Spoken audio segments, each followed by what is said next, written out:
I think in a beautiful way, you have to measure yourself by the numbers, right? Like one, to your point, as a CEO, you literally have to measure yourself by the numbers to be able to deliver on the promises that you're making to your team.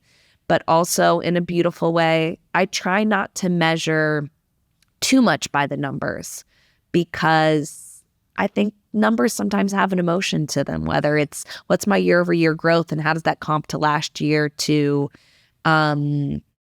I don't know, how many bakeries is the right number of bakeries, or how many products in the grocery store are the right number. That's when you start to get into a little bit of like chasing your reality against someone else's perceived measurement. I suppose profitability matters. How many people are on our team? Is that the right number? Is that the wrong number, right? Like, I try to, at least in CEO land, I try to walk into the door of CEO land, use those numbers, because insights are really helpful, especially as you're growing through the messy middle. But I try to not let those be the only way that I think about the business, measure the business, or talk about the business. And that's a lesson I've learned, I'd say, over the last 2 years or so. Yeah.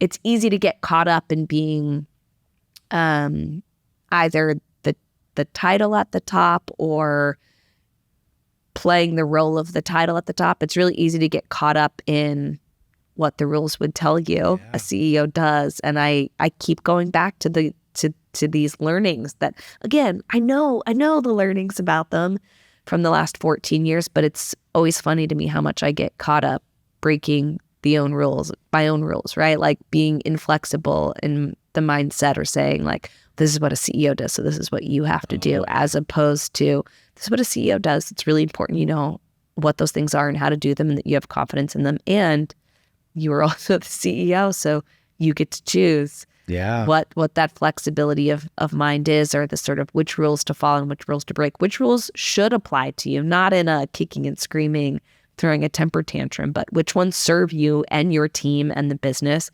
and which ones don't. And sometimes the answer is not clear, and it's 10% this today and 50% that tomorrow. And I think that's the most fun part. That's when I know I'm having a really good time at work, when I can look at any part of the business, whether I have my apron on or whether I'm sitting in front of a spreadsheet, right? And say like, am I having fun today? And my answer is usually yes. And the yes is always tethered to, because I'm breaking some sort of rule or defying some version of conventional wisdom.